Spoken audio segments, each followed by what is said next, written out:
el pasaje de esta historia que está en Lucas capítulo 10, versículos del 25 al 37.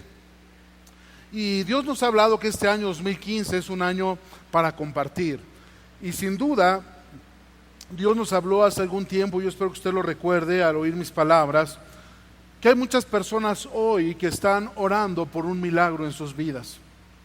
Hay muchas personas hoy que quizás allí en lo íntimo, en lo secreto de su corazón, y quizás tampoco sin tener una relación cercana con Dios, pero están clamando desde lo profundo de su corazón, diciéndole a Dios: necesito tu ayuda, necesito un milagro, no sé cómo resolver este problema. Yo no sé cuántos de ustedes saben, pero no solamente nosotros, alrededor de nosotros hay muchas personas que tienen necesidad de un milagro, que tienen una necesidad que necesita ser suplida, que necesitan ayuda con algún tipo de situación. Y como hijos de Dios nosotros hemos sido llamados a convertirnos en ese milagro que los rodean necesitan.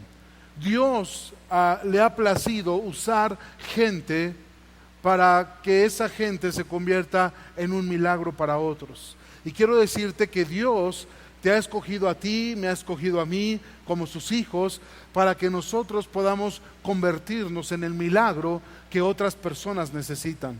Y aunque Él lo pudiera haber hecho, aunque Él tiene voz, Él ha escogido usar nuestra boca, nuestra voz, para poder transmitir un mensaje o unas palabras de aliento, de esperanza. Aunque el Señor con sus manos ha hecho todo y formó todo, Él le ha placido usar nuestras manos para que a través de nuestras manos otros puedan experimentar un milagro de parte del Señor. Aunque Dios es capaz de hacer todas las cosas, Él ha destinado o Él ha decidido usar nuestros brazos para que a través de nosotros otros puedan sentir el amor de Dios. Y yo quiero decirte que Dios nos pone continuamente oportunidades que a veces nosotros no vemos, no identificamos, que son personas que se cruzan en nuestra vida para que nosotros podamos ser precisamente la respuesta a su oración, la respuesta a su necesidad. No solamente ser nosotros transmitir el mensaje, sino que nosotros nos convirtamos en ese mensaje. Eso significa en un año para compartir de nuestro tiempo, compartir de nuestro amor, compartir de nuestro servicio, ánimo, esperanza, compartir, como ya Dios nos ha hablado, una oración, una intercesión, compartir el consejo de la palabra de Dios y sobre todo compartir el mayor tesoro que nosotros tenemos, que es Cristo. De gracia hemos recibido y el Señor espera que demos de gracia también. Y yo creo que todos los que estamos aquí hemos sido llamados a ser instrumentos de restauración para la vida de las personas que nos rodean y nosotros convertirnos en ese milagro que tanto otros necesitan. Y yo quiero compartirte rápidamente algunos principios en este tiempo. Quiero hablarte de por lo menos 8 cosas rápidas de lo que se requiere si es que tú y yo vamos a ser instrumentos de restauración. Y el primer punto que quiero tratar contigo es que ser un instrumento de restauración requiere que el amor nos mueva a tomar la iniciativa. Lo voy a repetir. Ser un instrumento de restauración requiere que el amor nos mueva a tomar la iniciativa. Ya vimos en esta historia cómo el samaritano vino a ese viajero herido y sintió compasión por él y entonces empezó a ministrar sus heridas. Y yo creo que debemos entender que si vamos a alcanzar a las personas que nos rodean, si vamos a alcanzar a nuestros amigos, a seres queridos para el Señor, entonces nosotros tenemos que tomar la iniciativa. El amor nos tiene que llevar a tomar la iniciativa. La compasión, la misericordia tiene que movernos a la acción. Y esto es lo que tenía precisamente el Señor Jesús en su ministerio. Dice la palabra que Él vio a las multitudes y ¿qué hizo? Se compadeció de ellas porque las vio como ovejas que no tenían pastor. La misericordia, el amor, la compasión movía el corazón de Jesús. Y si nosotros somos sus discípulos, si nosotros somos hijos de Dios, entonces el amor, la misericordia y la compasión debería estar moviendo nuestro corazón. Dice la palabra del Señor en Romanos capítulo 10, versículos 13 al 15, porque todo el que invoque el nombre del Señor será salvo. Ahora bien, ¿cómo invocarán a aquel en quien no han creído? ¿Cómo creerán en aquel de quien no han oído? ¿Cómo oirán si no hay quien les predique? ¿Y quién predicará sin ser enviado? Así está escrito, qué hermoso es recibir al mensajero que trae buenas nuevas. Yo creo con todo mi corazón que si tú y yo vamos a cumplir el propósito de Dios de ser instrumentos de restauración, entonces vamos a tener que salir de nuestra zona de comodidad y vamos a tener que empezar a movernos en amor hacia esas personas que tienen esa necesidad, que están clamando a Dios por un milagro. Y nosotros podemos ser o convertirnos en ese milagro que tanto ellos necesitan. La segunda cosa que se requiere si tú verdaderamente quieres ser un instrumento de restauración es que tú estés dispuesto a amar a los no amados. Estar dispuesto a amar a los no amados. Por causa del tiempo no podemos profundizar mucho en el contexto de esta historia, pero ustedes saben que judíos y samaritanos cultural y tradicionalmente, históricamente, eran pueblos enemigos. No podían tener ningún tipo de relación o acercamiento entre judíos y samaritanos. Sin embargo, en esta historia vemos cómo el samaritano ayudó precisamente a un judío. Y lo que él tuvo que hacer fue poner a un lado sus prejuicios respecto a ese hombre, sus temores a ser rechazado o incluso malentendido por los suyos, para entonces poder mostrar la misericordia y el amor hacia ese hombre. Yo creo con todo mi corazón que el verdadero amor no solamente es verbal, el verdadero amor es acción. El amor no es solamente un concepto. Yo puedo preguntarle a muchas personas, aún personas cristianas que se han discipulado, que han aprendido de la palabra de Dios, qué es el amor, y yo estoy seguro que muchos me podrán dar todas las definiciones del amor, todos los tipos de amor que vienen en la Biblia, y podríamos tratar de presumir que tenemos mucho conocimiento de lo que es el amor, pero el amor más que un conocimiento, el amor más que un sentimiento, el amor es acción. De nada sirve conocer o saber qué es el amor si nosotros no lo aplicamos. Y esa es la segunda cosa. Si tú y yo queremos ser instrumentos de restauración, tenemos que estar dispuestos a amar a los no amados. En tercer lugar, ser un instrumento de restauración.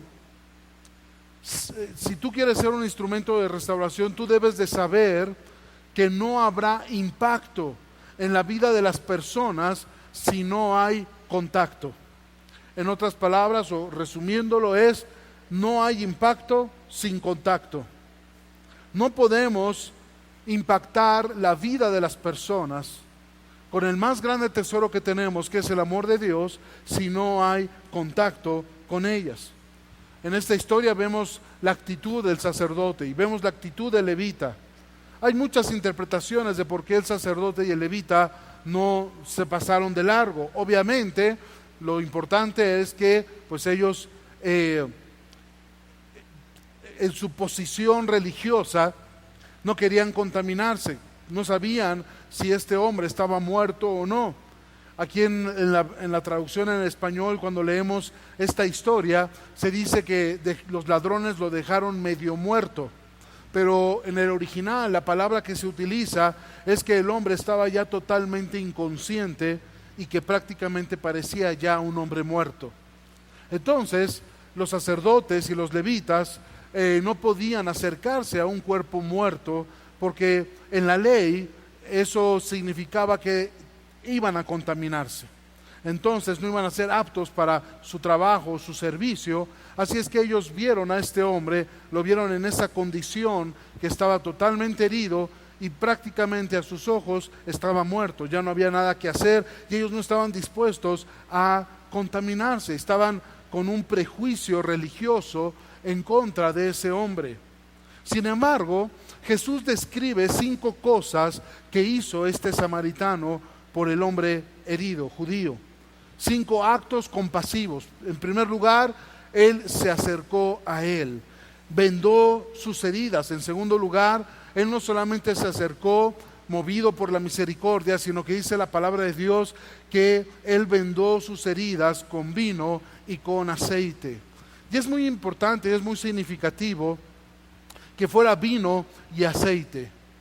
Normalmente la palabra de Dios usa diferentes tipos de analogías o tipos que tienen un simbolismo, un significado especial. El vino en la Biblia representa normalmente gozo, alegría. El aceite representa la unción o la presencia del Espíritu Santo. Qué importante para una persona que quiere ser un instrumento de restauración, que siempre el gozo sea una de esas herramientas que tenga ahí para poder compartir el amor de Dios. Pero también qué importante es la unción del Espíritu Santo para poder ministrar a la necesidad que tienen las personas que tienen heridas y que solamente pueden ser sanadas por el poder del Espíritu de Dios. En tercer lugar, lo pone sobre su propia cabalgadura. En cuarto lugar, lo lleva al mesón. Y en quinto lugar, le provee cuidado durante todo ese día, toda la noche, hasta el día siguiente. Él se quedó con él todo ese tiempo. Él no solamente llegó, lo llevó al mesón y ahí lo dejó, sino que dice la palabra que este hombre lo llevó al mesón, se quedó con él, se quedó con él durante toda la noche, esperando que este hombre verdaderamente pudiera recuperarse. Entonces noten por favor la actitud que tuvo el samaritano. Vino a un hombre judío, lo tocó, cuidó de él en su momento de desesperación, en su momento de necesidad. No podremos nosotros impactar la vida de las personas a distancia. Ya vimos que el amor nos tiene que mover, la compasión y la misericordia nos tiene que mover a la acción. Ser un instrumento de restauración requiere que entendamos que no habrá impacto si no hay contacto. Y que por lo tanto tenemos que quitarnos de todo prejuicio que pudiéramos tener respecto a esas personas que tienen esa necesidad, para que entonces nosotros podamos acercarnos en amor y, como lo hizo el buen samaritano, poder con el gozo de Dios, el amor, la gracia, la alegría en nuestro corazón, pero la unción del Espíritu Santo, ministrar a esa necesidad, esas heridas en la vida de las personas. En cuarto lugar, ser un instrumento de restauración requiere de un corazón quebrantado. Lo voy a repetir. En cuarto lugar, ser un instrumento de restauración requiere de un corazón quebrantado. Ya vimos que el samaritano fue movido a misericordia. Obviamente hemos sido llamados a ver a los demás como el Señor los ve. Debemos de sentir esa compasión, ese amor, esa misericordia por aquellas personas que necesitan del Señor, que no conocen al Señor. Si nosotros no tenemos ese corazón quebrantado por la misericordia a favor de otros, entonces ¿cómo es que vamos nosotros a poder responder a la necesidad que esas personas tienen? No sé si ustedes se dieron cuenta en el video, y me gustó mucho particularmente este video, porque cuando el Señor Jesús está narrando la historia del video, en la misma narración, el Señor Jesús aparece él mismo como el buen samaritano. El fariseo que le hace la pregunta, en la narración él aparece él mismo como el judío herido, asaltado por los ladrones. Y es muy interesante Porque así como aquel hombre en esta historia que fue asaltado, que fue robado, que fue herido, nosotros de la misma manera habíamos caído en las manos del ladrón. Y cuando digo del ladrón me refiero al enemigo, al diablo, a Satanás.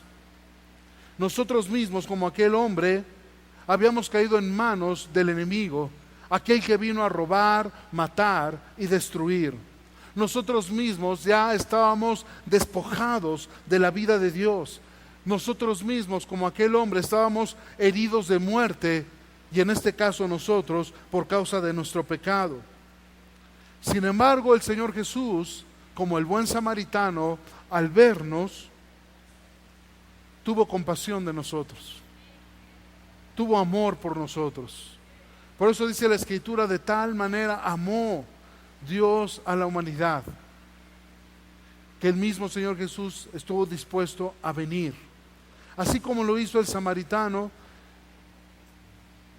el Señor Jesús vino para darnos vida y darnos una vida en abundancia. Él no vino a juzgarnos o a condenarnos, porque de alguna forma esa era la actitud de los religiosos. Siempre que le preguntaban al Señor Jesús por qué una persona estaba en alguna situación de enfermedad o de desgracia, siempre venía la connotación de decir: ¿quién pecó? ¿verdad? Este o sus padres, para que le vaya tan mal.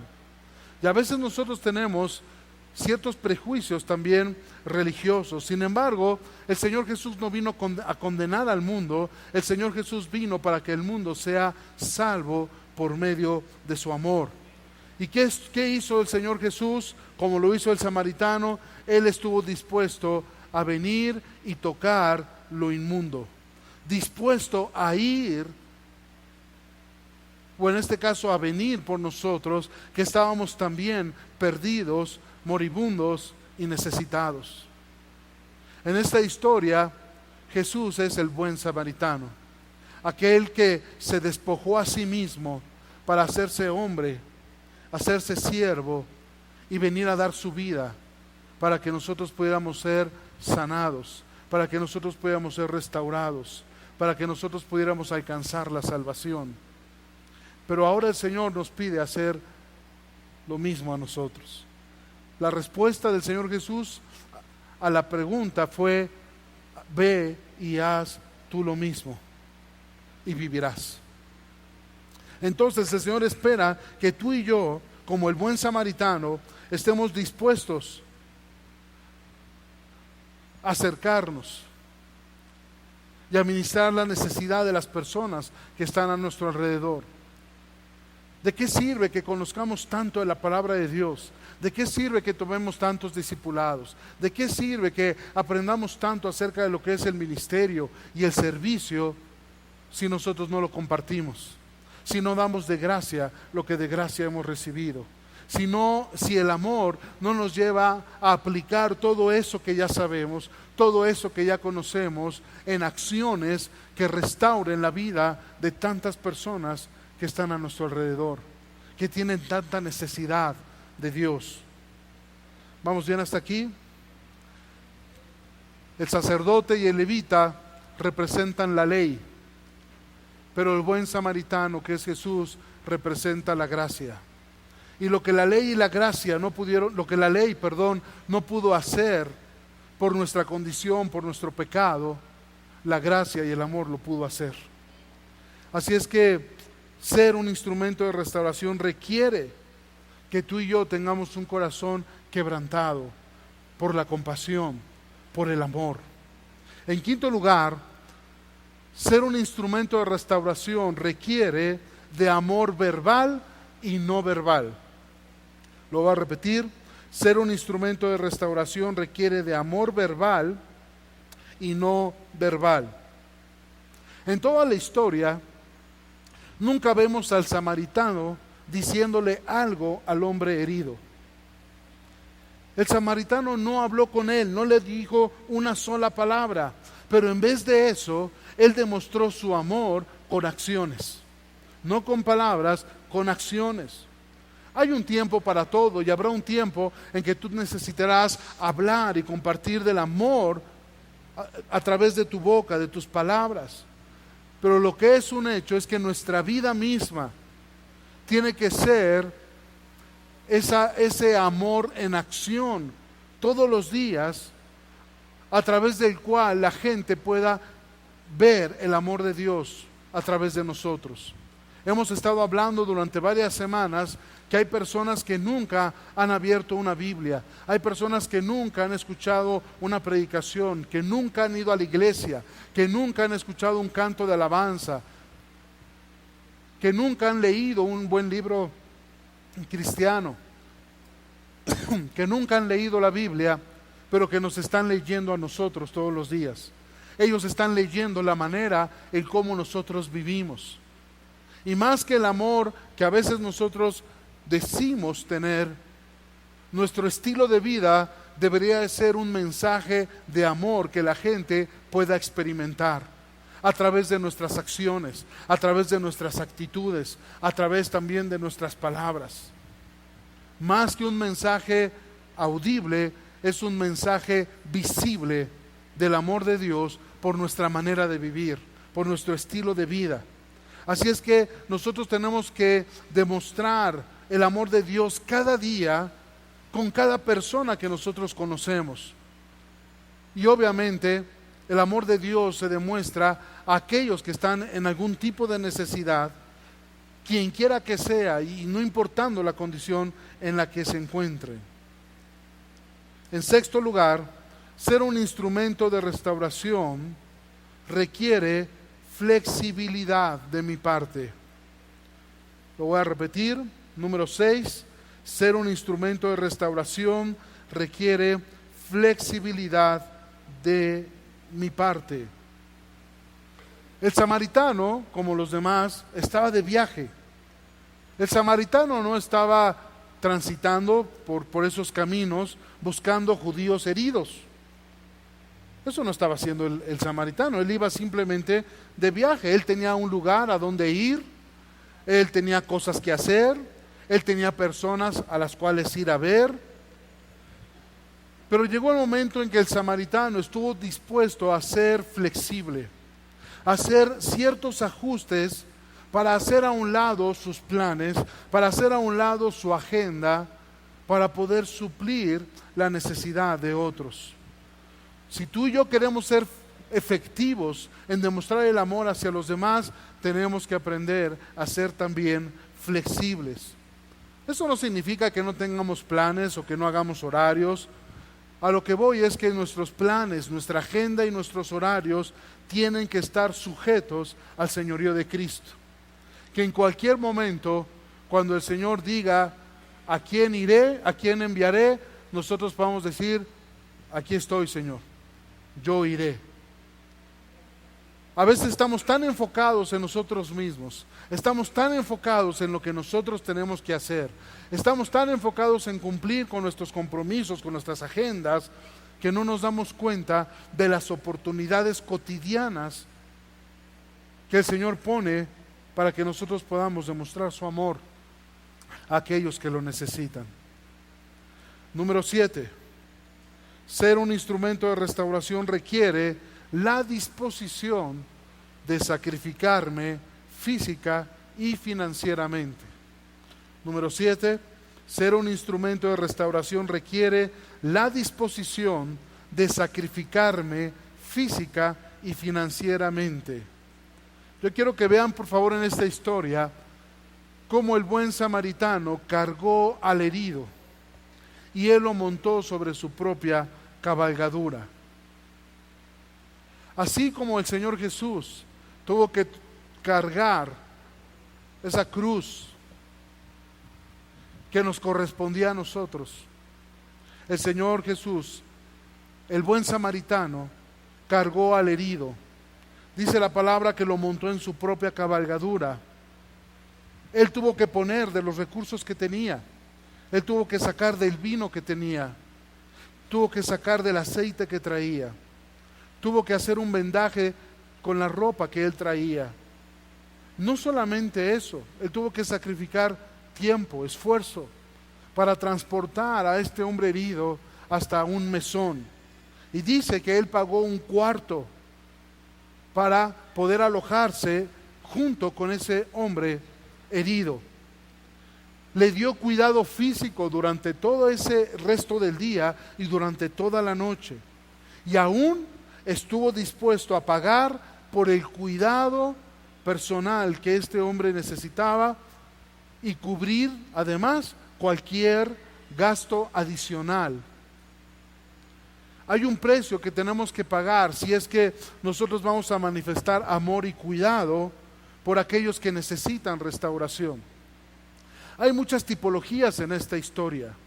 El mesón puede representar el ministerio, puede representar la iglesia. El hombre herido, las personas que necesitan restauración y experimentar la sanidad y el poder de Dios. El buen samaritano nos puede representar a nosotros como aquellos dispuestos a ser usados por Dios para poder ministrar las necesidades de otras personas, para poder ser instrumentos de sanidad, para poder sanar heridas. Aquellos que han sido llamados, ungidos y capacitados para demostrar el amor de Dios a otros, estamos representados en el buen samaritano. La palabra del Señor de Isaías 61, que se cumplió en Cristo, se cumple también en nosotros. El Señor Jesús dijo: el Espíritu del Señor está sobre de mí. ¿Cuántos pueden decir eso hoy? Pero después dice: por cuanto me ha enviado y me ha ungido, ¿para qué? Para sanar a los quebrantados de corazón, para traer libertad a los cautivos, para consolar a los enlutados, para poder vestir con un manto de gozo y de alegría a aquel que tiene un espíritu de luto. Para eso es la unción. La unción no es nada más para estar hablando en lenguas. La unción no nada más es para presumir dones espirituales. La unción sirve para restaurar. La unción es para restauración. Para eso el Señor nos ha ungido. Entonces, amados, el punto es que el buen samaritano está representándonos también a nosotros. El mesonero o el encargado del mesón representa al liderazgo, puede representar al pastor de la iglesia. Y cómo el Señor, ¿verdad?, a través del buen samaritano suple lo que se necesita financieramente para que el mesón funcione, para que otros puedan venir y encontrar descanso, sanidad y restauración. Como pastores y líderes estamos dispuestos a hacerlo, sabiendo que el Señor nos dará una recompensa. El Señor dice: cuando yo vuelva, y el Señor ahí está hablando de la segunda venida, yo te recompensaré por lo que tú has hecho por ellos. Así es que mi recompensa como pastor o líder me la dará el Señor en aquel día. Pero los buenos samaritanos tienen que estar dispuestos a trabajar y a sacrificarse física y aún financieramente para que otros muchos puedan venir aquí a ser restaurados por el poder de Dios. Porque eso se necesita. Ahora, si estamos dispuestos a sacrificar nuestro tiempo, dinero y esfuerzo para responder a otros con el amor de Jesús, necesitamos entonces entender que debemos y estamos llamados a ser instrumentos de restauración. Y finalmente, número 8, ser un instrumento de restauración requiere que entendamos que la gente que no conoce a Cristo no son nuestros enemigos, son víctimas del enemigo. Lo voy a repetir.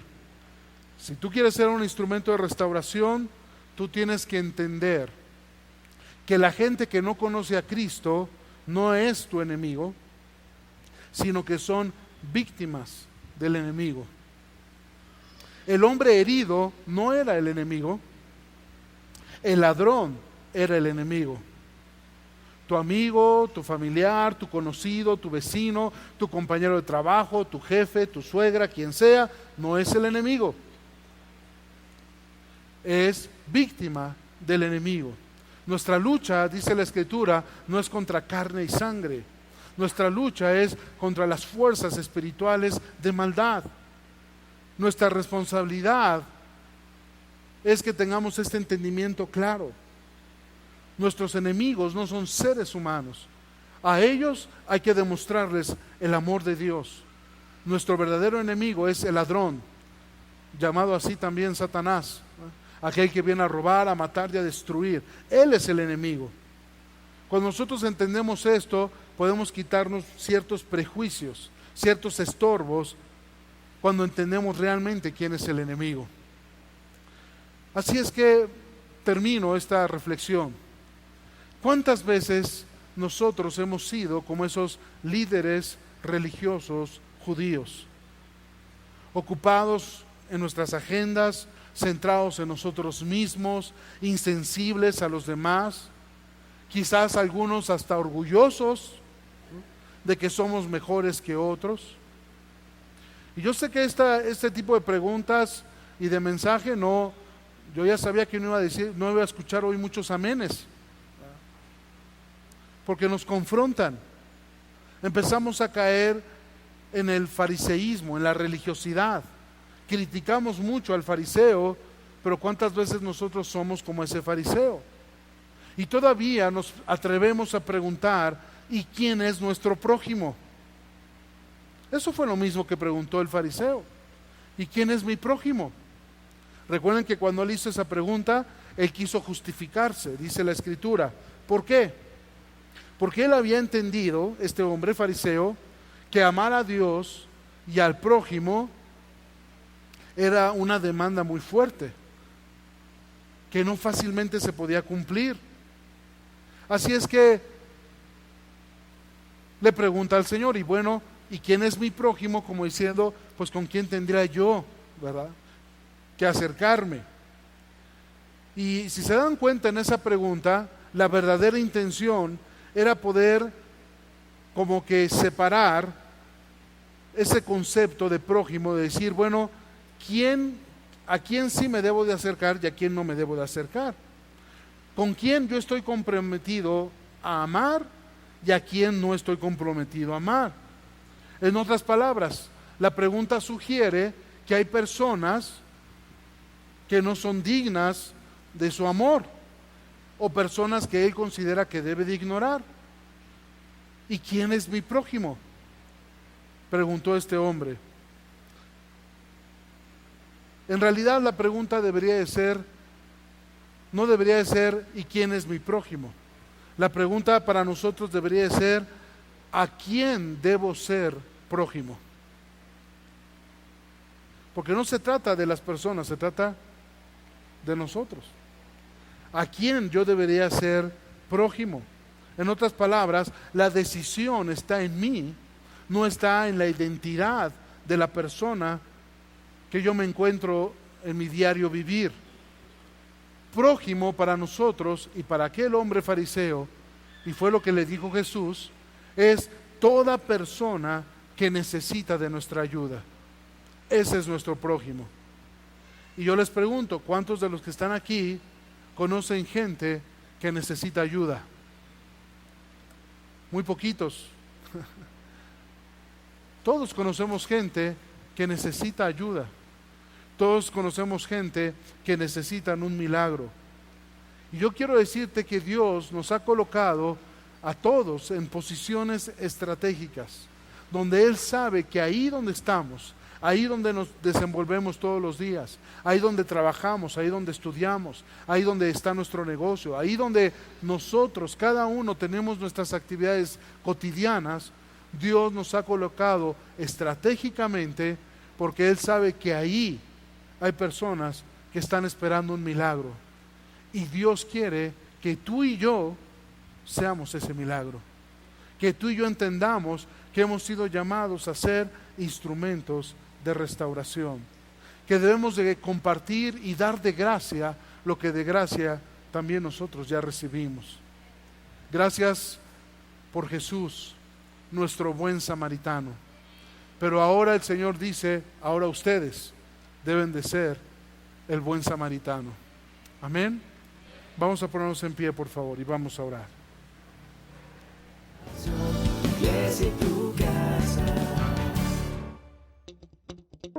Sorpresas. ¡Diversión! Un evento solo para ti que no te puedes perder.